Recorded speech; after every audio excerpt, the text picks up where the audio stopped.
दोस्तों, आज के इस वीडियो में भारत ने यह क्या बना डाला जो रेत का उपयोग करके बनाएगा। बिजली। दोस्तों, भारत ने एनर्जी सेक्टर में एक ऐसी तकनीक विकसित की है जिसे जानने के बाद आपका होश उड़ जाएगा। दोस्तों, भारत ने ऊर्जा क्षेत्र में एक अद्वितीय तकनीक विकसित करने की दिशा में बड़ी प्रगति की है, जिससे रेत जैसी सामान्य चीज का उपयोग कर बिजली बनाई जा सकेगी। यह तकनीक न केवल भारत को ऊर्जा उत्पादन में आत्मनिर्भर बनाएगी, बल्कि उसे एक वैश्विक नवाचार के केंद्र के रूप में भी स्थापित करेगी। आज भारत ने अपनी ताकत से यह साबित कर दिया है कि वह किसी भी चुनौती का सामना कर सकता है और हर क्षेत्र में सबसे आगे हो सकता है। दोस्तों, आंकड़ों के अनुसार भारत के पास लगभग 5 से 8 लाख टन थोरियम उपलब्ध है, जो मुख्य रूप से समुद्री तटों पर पाया जाता है।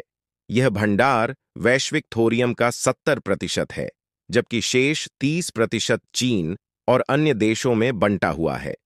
थोरियम यूरेनियम की तरह एक रेडियोधर्मी धातु है, लेकिन इसके उपयोग से न केवल ऊर्जा उत्पादन की लागत घटेगी, बल्कि यह पर्यावरण के लिए भी अपेक्षाकृत सुरक्षित विकल्प होगा।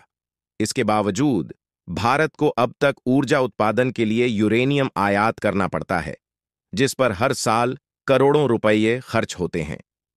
दोस्तों, कई साल पहले यानी कि 1950 के दशक में ही भारत के वैज्ञानिकों ने थोरियम के महत्व को पहचान लिया था और इसे ऊर्जा स्रोत के रूप में उपयोग करने पर काम शुरू किया।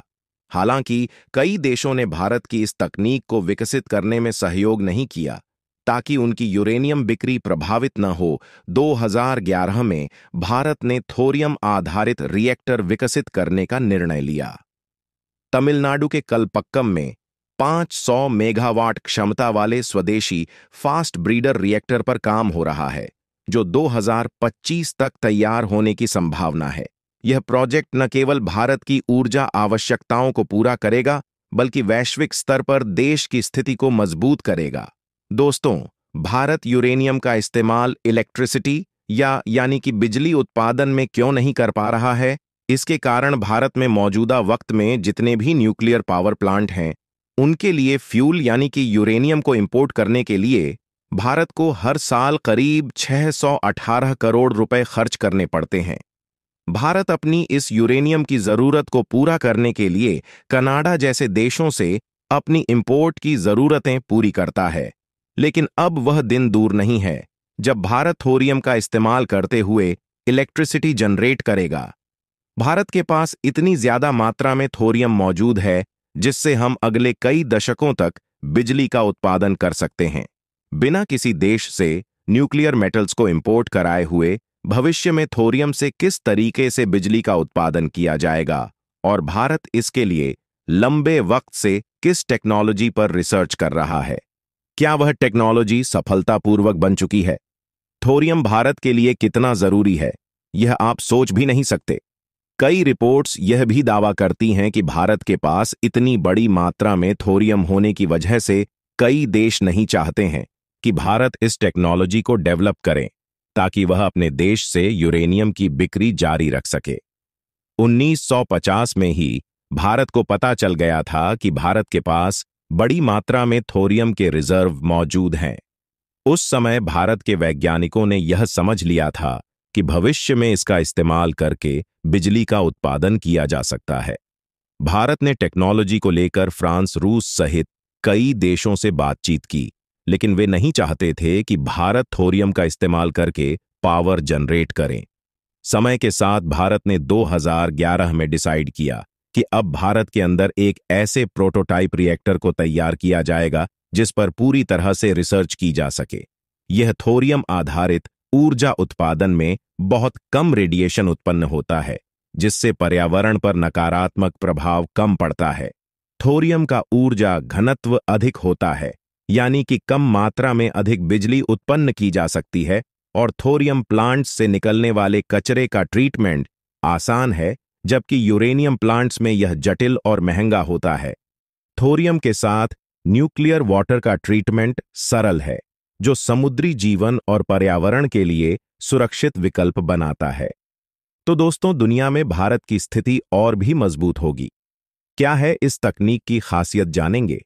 लेकिन आगे बढ़ने से पहले हमारे वैज्ञानिकों और इस तकनीक के बारे में सोचने वाले महान भारतीय थिंक टैंक के लिए वीडियो को लाइक करके कमेंट बॉक्स में जय हिंद जरूर लिखें, क्योंकि जय हिंद कहना हम सबके लिए गर्व की बात है। दोस्तों, क्या आपको पता है कि भारत के अंदर एक ऐसे प्रोटोटाइप रिएक्टर को तैयार किया जाएगा जिस पर पूरी तरह से रिसर्च की जा सके। यह प्रोजेक्ट पहले ठंडे बस्ते में डालना पड़, लेकिन अब यह प्रोजेक्ट 2025 तक तैयार होने की संभावना है।